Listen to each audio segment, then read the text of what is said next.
सुतळी bomb जे आहे, सुतळी bomb खरं मला वाटतं शरद पवार साहेबाचं नाव घ्यायला पाहिजे सुतळी बॉम्बच्या बाबतीत. अजितदादामुळं फारच त्रास व्हायला लागला आहे म्हणून आम्ही बंड केलं. काय पुन्हा म्हणायचं विकासासाठी आम्ही राष्ट्रवादी काँग्रेस सोडली. किरीट सोमयासारखं दिसतंय ती. नुसतं बुही बुही बुही बुही बुही बुही करतंय, वस्तुस्थिती काहीच नसते. रॉकेट तुम्ही बघा सरळ लाईनीत असते, स्ट्रेट असते, आडबेड काही नसते त्याचं. मला वाटते उद्धवजी साहेबांचं सरळ पद्धतीनं राजकारण असतंय, मिश्रण नसतंय. जे आहे पाठीमागं आहे तेच पुढं आहे, जे पुढं आहे तेच पाठीमागं आहे. आणि खऱ्या अर्थानं राहुल गांधींची प्रतिमा त्या ठिकाणी मलिन करायचा प्रयत्न भारतीय जनता पार्टीकडनं झाला. दिवाळीचा उत्साह राज्यभरात आहे. यावर्षी या उत्साहाला राजकीय फोडणी आहे आणि त्याचमुळं आपण आलोत एका फटाका स्टॉलवर आजच्या राजकीय फटाके या एपिसोडमध्ये. आणि आपल्यासोबत आहेत खासदार ओमराजे निंबाळकर. त्यांचे राजकीय फटाके भाषणातून कायमच उडत असतात. आता फटाक्यात त्यांना कोणते राजकीय नेते दिसतात हे आपण पाहूया. दादा, दिवाळीच्या शुभेच्छा. राजकीय फटाके कायमच फोडतात. लहानपणी फटाके फोडण्याच्या काही दिवाळीच्या काही आठवणी? नाही, राजकीय फटाके फोडत नाही मी नेहमी बोलत असताना भाषणात पण ज्या फॅक्ट्स आहेत, कारण आपण लोकप्रतिनिधी म्हणल्याच्या नंतर लोकांचं प्रतिनिधित्व करत असताना ज्या काही गोष्टी ग्राउंडवर आहेत त्या सरकारच्या बाजूनं असतील किंवा सरकारच्या विरोधात असतील, ज्या की जनतेसाठी योग्य नाहीत, मला वाटतं त्या गोष्टीचा आवाज उठवणं, त्या गोष्टी लक्षात आणून देणं हे मला वाटते राजकीय नेतृत्वाची जबाबदारी आहे आणि ती जबाबदारी मी प्रामाणिकपणे पार पाडतो आहे. अनेक नेते आहेत राज्यभरात, ते जबाबदारी त्यांची पार पाडतात. कोणी चुकतं. हे सगळे फटाके बघितल्यानंतर कुठल्या फटाक्याला तुम्हाला कुठला नेता असा वाटतो? आता ह्याच्यात फटाके जर आपण बघितले तर मला वाटते सुतळी बॉम्ब जे आहे, सुतळी बॉम्ब खरं मला वाटतं शरद पवार साहेबाचं नाव घ्यायला पाहिजे सुतळी बॉम्बच्या बाबतीत. म्हणजे एकदा ठरवलं की ठरवलंच, पुन्हा ते आवाज असा मोठा असते काय बारीक निघत नाही आणि त्याला सगळेच त्याच्या आवाजाला घाबरते. हा भुईचक्कर आहे. हा फटाक्या कुणाला हे तुम्ही कराल की कुणाला? हे बोईचक्कर म्हणजे पहिल्यांदा म्हणायचं अजितदादामुळं फारच त्रास व्हायला लागला आहे म्हणून आम्ही बंड केलं. काय पुन्हा म्हणायचं विकासासाठी आम्ही राष्ट्रवादी काँग्रेस सोडली आणि भाजपमध्ये गेलो. आणि पुन्हा लोकसभेची निवडणूक आली की पुन्हा सांगायचं की आता पत्नीनं प्रवेश करायचा अजित पवारांच्या राष्ट्रवादीमध्ये आणि मग परत म्हणायचं की विकासासाठी आम्ही तिकडे गेलो. मला त्या अशा पद्धतीनं कायम गोल भूमिका स्वतःच्या स्वार्थाची असणार. मला वाटतं भुईचक्र म्हणलं तर राणा पाटलाचा उल्लेख आवर्जून करावा लागेल त्यासाठी. तिथं वेगवेगळे फटाके आहेत. इथं ही मोठ्या आदल्या आहेत, ही भुंगा नवीन फटाका आला आहे, हे झाड आहे. ह्या सगळ्या फटाक्यांना तुम्ही तुमच्या ह्यानं सांगा ना, कुठला फटाका कुठला नेता तुम्हाला वाटतो? तसं आता ही भुंगा नेमका कोणाला म्हणावं तर किरीट सोमयासारखं दिसतंय ती. नुसतं बुही बुही बुही बुही बुही बुही करतंय, वस्तुस्थिती काहीच नसते, अशी अवस्था आहे. ते म्हणजे किरीट सोमयाला द्यावं लागेल आपल्याला भुंग्याची उपमा. अजून मला वाटते रॉकेट जे आहे, रॉकेट तुम्ही बघा सरळ लाईनीत असते, स्ट्रेट असते, आडबेड काही नसते त्याचं. मला वाटते उद्धवजी साहेबांचं सरळ पद्धतीनं राजकारण असतंय. म्हणजे राजकीय माणूसच नाहीत उद्धवजी. आणि जे काय करतात, जे बोललंय ते करतात, जे केलंय तेच सांगतात आणि अतिशय प्रामाणिक व्यक्तिमत्व असणारं मला वाटतं उद्धवजींचं उदाहरण देता येईल. त्यांच्याकडे बघितल्यावर त्यांची आठवण होती. उद्धवजींना रॉकेटचं तुम्हाला ती आठवण झाली आहे. आदित्य ठाकरेंसाठी तुम्हाला कुठला फटाका इथला वाटतो? आदित्य साहेब मला वाटते ही मोठी आदली नसती का, आदली जिचा आवाज खाली पण मोठा असते आणि वर पण मोठा असते, मला वाटतं आदित्य साहेब आहेत. कारण ह्या बंडाच्या संघर्षाच्या काळामध्ये उद्धवजींना अतिशय कणखरपणे खंबीरपणे आदित्यजीने त्या ठिकाणी साथ दिली. मला वाटते एक मुलगा म्हणून तर आहेच आहे, पण त्या ठिकाणी जी लोक शिवसेनेच्या नावावर मोठी झाली, म्हणजे ज्याची कुठलीही राजकीय पार्श्वभूमी नसताना कोण रिक्षा चालवत होतं, कोण पांढरपरी चालवत होतं. म्हणजे राजकीय पार्श्वभूमी नसणाऱ्या लोकांना राजकारणाच्या प्रवाहात आणण्याचं काम हिंदू हृदय सम्राट शिवसेना प्रमुख बाळासाहेबांनी केलं. आणि त्याच बाळासाहेबांचे चिरंजीव मुख्यमंत्री पदावर असताना त्यांना त्या पदावरून खाली खेचण्यासाठी ज्या पद्धतीनं ह्या लोकांनी गद्दारी केली, मला वाटतं हे अतिशय दुर्दैवी आहे. आणि त्या काळामध्ये आदित्यजी ठाकरे खंबीरपणे उद्धवजी ठाकरे साहेबाच्या पाठीमागे उभा राहिले, संपूर्ण महाराष्ट्र पिंजून काढला आणि कणखरपणे कुठेही न डगमगता त्यांनी हा पक्षाचं नेतृत्व पूर्ण महाराष्ट्रभरात पोचवायचं काम केलं. ही आहे नागगोळी. काय ह्याच्यामध्ये बघून कोण आठवतं? नागगोळी का निस्ता हां तुमचं ही आहे की आमचे पालकमंत्री पालक पनीर, त्यांचं तसंच काम आहे. निस्ती ती नागगोळीसारखी बसा दिसायला. म्हणजे कालची बघितली नाही का रॅली तुम्ही? उगं निस्ती गर्दी जमवायला.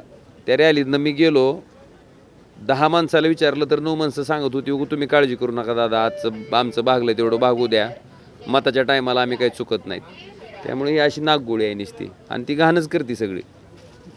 ती निघाली, हात बी काळा होतंय, जमीन बी काळी होती, सगळं काळच होतंय, दिसायला फक्त दिसतंय.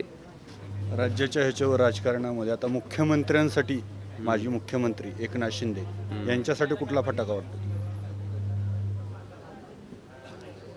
त्यांचं नाव घ्यावं असा फटाका मला तर इथं दिसत नाही कुठला. डबल ढोलकी वाजवणारं कोण असते का? ते एखादा फटाकडा असते बघा, पेटतंय, लय मोठा आवाज येईल, लय मोठा आवाज येईल म्हणते, पण नेमका फुसका निघतंय. मला वाटतं त्याची उपमा दिली, फुसक्या फटाक्याची उपमा द्यायला पाहिजे त्यांना. कारण ज्या पद्धतीनं उद्धवजींनी बाळासाहेबांनी त्यांना आमदार मंत्री केलं, खरं तर 2019ला महाविकास आघाडीच्या सरकारमध्ये सुद्धा उद्धवजींनी त्यांचंच नाव सांगितलं होतं, पण केवळ सिनियरिटीमुळं उद्धवजींना मुख्यमंत्री व्हावं लागलं होतं.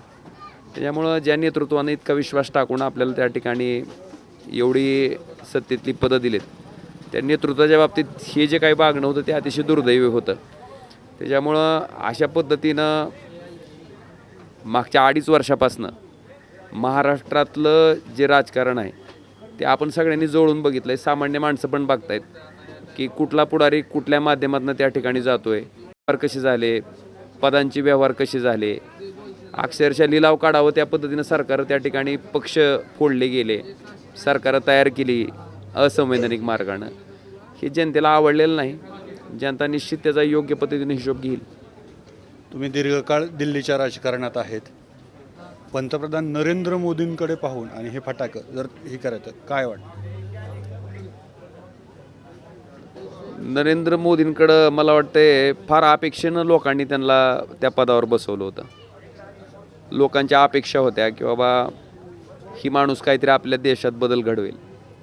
पूर्ण देश त्यांच्या पाठीशी आला होता.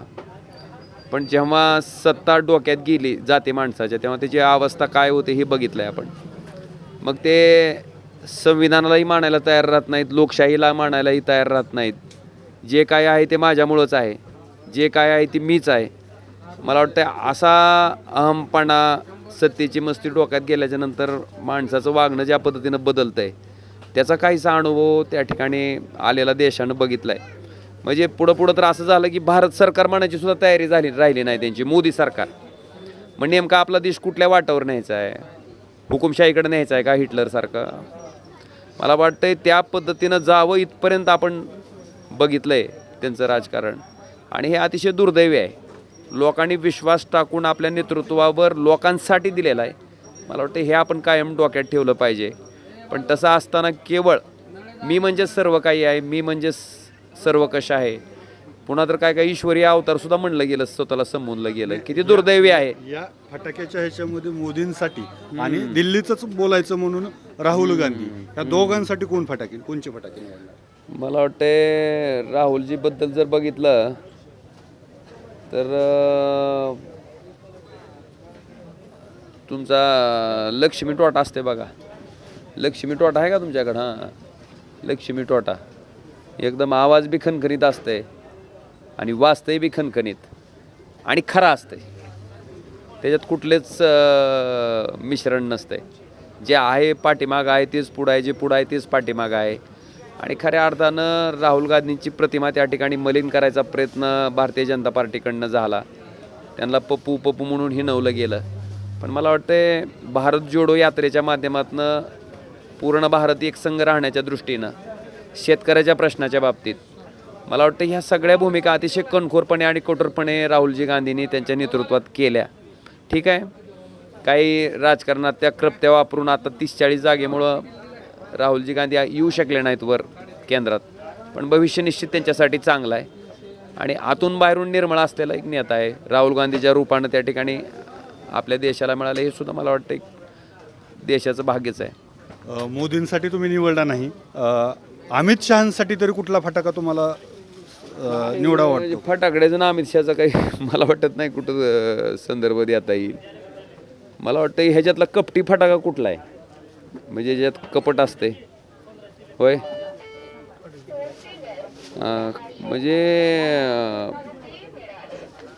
तुम्ही बघितलं असेल महाराष्ट्रात सुद्धा लोकशाही मार्गानं तयार झालेले पक्ष फोडायचे, त्या ठिकाणी आमदार फोडायचे, स्वतःच्या सरकारी यंत्रणेचा गैरवापर करायचा. ईडी असेल, CBI असेल, त्याच्या माध्यमातून पुढच्या लोकांवर धमक्या टाकून त्यांना प्रेशराईज करून आपल्या पक्षात प्रवेश करायला लावायचा, पक्ष फोडायला भाग पाडायचं.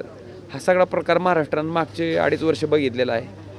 त्याच्यामुळं ह्या पद्धतीची हुकुमशाही वृत्ती किंवा ह्या पद्धतीनं माझ्या हातात आता यंत्रणा आहे म्हणून मी कशा पद्धतीनं वागू शकतो, कसंही कुणाला वागू शकतो. आपण इमर्जन्सीचं नाव घेतो, पण ही अघोषित इमर्जन्सी नाही का? की ज्या पद्धतीनं ईडी कशा पद्धतीनं कारवाई करते, CBI कशा पद्धतीनं कारवाई करते, इन्कम टॅक्सच्या धाडी कशा पद्धतीनं पाडल्या जातात. उगाच नुसतं नावाला तरी भारतीय जनता पार्टीच्या एखाद्या माणसावर धाड पडावी की. तुम्हाला किती उदाहरणं देऊ मी? प्रताप सरनाईक असेल, भावनाताई गवळी असतील, ज्या लोकांवर ईडीच्या धाडी पडल्या आणि जसं त्यांनी शिंदे गटात प्रवेश केला की सगळ्याच चौकशा बंद झाल्या. ह्या पद्धतीनं सरकारी यंत्रणेवर दबाव टाकून त्या ठिकाणी सरकार तयार करायची आणि मग जनतेशी अशा सरकारचं काय देणं घेणं राहणार आहे? स्वार्थाच्या माध्यमातून जी सरकार तयार झालेत किंवा ईडीच्या भीतीनं, CBIच्या भीतीनं, अजितदादांचं सुद्धा उदाहरण देता येईल तुम्हाला. 70,000 कोटीच्या सिंचनाचा घोटाळा झाला म्हणून स्वतः देवेंद्र फडणवीस पंतप्रधान बोललेत देशाचे. मग तेच अजित पवार त्यांच्या सरकारमध्ये जर महाराष्ट्राचे अर्थमंत्री असतील तर नेमकं सांगायचं आहे काय? हे राजकीय सगळं भाष्य. आता महत्त्वाचे महाराष्ट्रातले नेते एक देवेंद्र फडणवीस, शेवटचा त्यांच्यासाठी एक फटाका निवडा. निव्वळ कपटी. हमेशा मला वाटतंय देवेंद्रजी फडणवीस खरं 2009 मी सुद्धा त्यांच्याबरोबर आमदार होतो. एक चांगलं नेतृत्व होतं बाबा, एक युवकांसाठी आशादायी किंवा संसदीय ह्याच्यात काम करणारं एक नेतृत्व होतं. पण मला वाटतं मागच्या 2.5 वर्षातलं जे राजकारण महाराष्ट्रात झालं, ज्या पद्धतीनं पक्ष फोडले गेले, कारस्थान करणं, म्हणजे अशा गोष्टी जनतेला आवडत नाहीत. मला वाटतं ह्या सगळ्या गोष्टीमुळं त्यांचं स्वतःचंच राजकीय भवितव्य त्या ठिकाणी अशा गोष्टीमुळं त्या ठिकाणी मला वाटतं संपुष्टात आलं, अशी वस्तुस्थिती आहे. आणि राजकारणात आपण सत्तेत असल्याच्या नंतर पुढच्याला पार चिरडून टाकायचं, हा जो काय प्रकार आहे किंवा कायमस्वरूपी कारस्थानं करत बसायची, ही सामान्य जनतेला कधी आवडत नसते. आणि मग अशा पद्धतीनं जर आपण वागलो तर लोक ते नेतृत्व संपवून टाकतात. तर हे होते खासदार ओमराजे निंबाळकर. त्यांनी वेगवेगळ्या फटाक्याला वेगवेगळ्या नेत्यांची उपमा दिली. काही ठिकाणी त्यांनी फटाके नाही निवडले तरी त्या नेत्याचं विश्लेषण केलं. मात्र जिल्ह्यातील त्यांचे 2 कधी काळचे मित्र आणि एक कायमस्वरूपीचे विरोधक असलेले राणा पाटील आणि तानाजी सावंत यांना मात्र त्यांनी नागगोळी आणि भुईचक्कर ही उपमा दिली. अप्पासाहेब शेळके, ABP माझा, धाराशिव. ABP माझा, उघडा डोळे बघा नीट.